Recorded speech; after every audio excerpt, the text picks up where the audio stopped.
شلونكم أصدقائي؟ إن شاء الله تكونون بخير. مثل ما تشوفون هذا عيب موجود بالصبغ، حصل أثناء عملية الصبغ، وهذا بعد ما انتهينا من تعديله. هسه حاليا نبدي بعملية تصليح هذا العيب. طبعا أولا ننظف المكان، نغسله بالمي ننظفه. مثل ما تشوفون هاي الأغلاط اللي صايرة بيه، طبعا هذا سببها انه الصبغ بعد ما ناشف. الطبقة الاولى اللي رشيناها وجينا رشينا طبقة ثانية فوقها، فيعني تخربط الصبغ اللي راشيه قبل الطبقة الثانية او الثالثة. فنجي هسه بورق تنعيم 600 نصلح هاي الاغلاط اللي صارت والعيوب.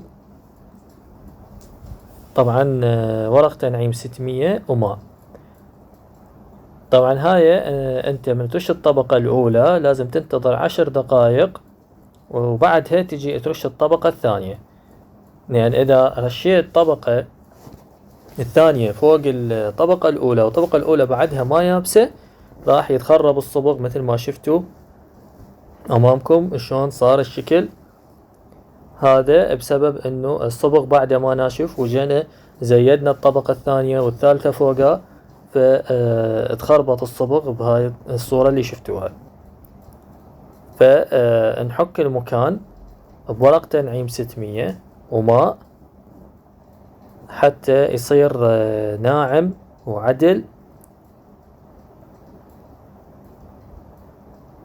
وخلي يعني ينحك يعني وين ما يوصل خلي يوصل، المهم يتعدل. يعني حتى لو طلع عندك الأساس أو الحديد مو مشكلة، احنا المهم نصلح المكان اللي صار. هو أول وتالي احنا هنا راح نرش طبقة من الصبغ والكلير فوقه حتى يتصلح.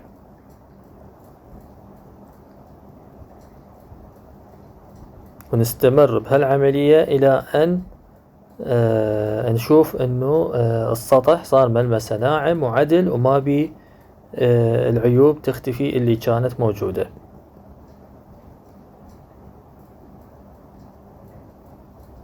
نغسل المكان حتى توضح عندنا الصورة، وبعدها نجي هسه حتى نرش طبقة من الصبغ. طبعا أصدقائي تقدر تعزل السيارة، لكن من تريد المكان اللي ترشه خلي مكان شوية كبير ولا ترشه كله. يعني خلي مكان أكبر من العيب اللي دا ترشه، اعزله ورش فقط العيب. يعني عادي خلي الصبغ يروح على المكان الباقي اللي معزول. يعني شلون تكون دائرة أكبر وانت ترش الدائرة الصغيرة اللي بيها عيب فقط. يعني أرجو أن تكون الصورة مفهومة. يعني تعزل مكان أكبر من اللي ترشه، لكن أنت ترش فقط العيب اللي موجود حتى ما يصير حد ما الصبغ من تشيل العزل.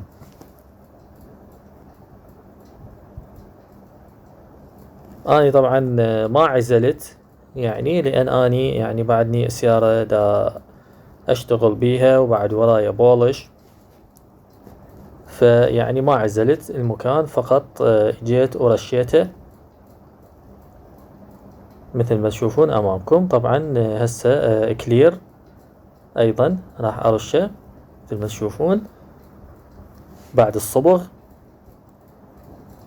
ومثل ما تشوفون شلون يعني راحت العيوب تخلصنا منها وتصلح المكان، وصار نفس المكان اللي حوله يعني تصلح.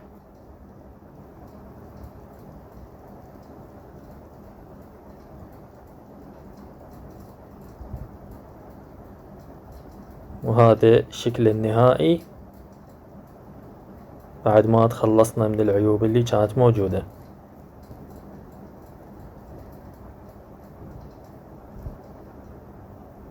وهذا كل شيء أصدقائي، أتمنى يكون الفيديو عجبكم. لا تنسوا الاشتراك بالقناة وتفعيل الجرس.